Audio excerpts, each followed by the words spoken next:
అందరి దృష్టిలో పాఠశాల విద్య అనేది పునాది లేకుండా మనం మేడ అంత కట్టినా ఉపయోగం లేదు.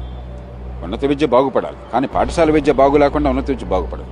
అంచేత ప్రధానంగా ప్రజాస్వామ్యపీఠం కానీ పౌర సమాజం మేమంతా కానీ దృష్టి పెడుతున్నది పాఠశాల విద్యను ముందు మంచి ప్రమాణాలతో తీసుకొచ్చి ఏ కులంలో ఏ కుటుంబంలో పుట్టినా తల్లిదండ్రులకు చదువున్నా లేకపోయినా తెలివితేటలు అందరికీ ఉన్నాయి కాబట్టి తెలివి వికసించే విద్య అందించడం వెంటనే పాఠశాల స్థాయిలో.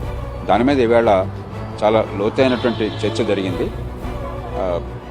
ముఖ్యమంత్రి గారు వారి అధికార యంత్రాంగం ఉంది, విద్యా కమిషన్ వారు ఉన్నారు, పౌర సమాజం నుంచి మేమంతా దానికి నా కోరికతో ఇవాళ ఈ చర్చ ఏర్పాటు చేశారు. ఎందుకంటే ముఖ్యమంత్రి గారి ప్రసంగాన్ని మరి కౌన్సిల్లో చూశాను, చాలామంది చూసుంటారు. చాలా మనసులోంచి మాట్లాడారు. పార్టీలకు అతీతంగా పాఠశాల విద్య బాగుపడాలి, తెలంగాణ పిల్లల భవిష్యత్తు బాగుండాలి. బోళ్ళంత ఖర్చు పెడుతున్నాం, ఒక్కొక్క బిడ్డ మీద 1,08,000 రూపాయలు ఖర్చు పెడుతున్నాం. మరి ఆ పిల్లల బతుకులు బాగుపడిపోతే ఈ ఖర్చు అంత ఎందుకు పెడుతున్నట్టు అని చెప్పిన ప్రశ్న వేశారు.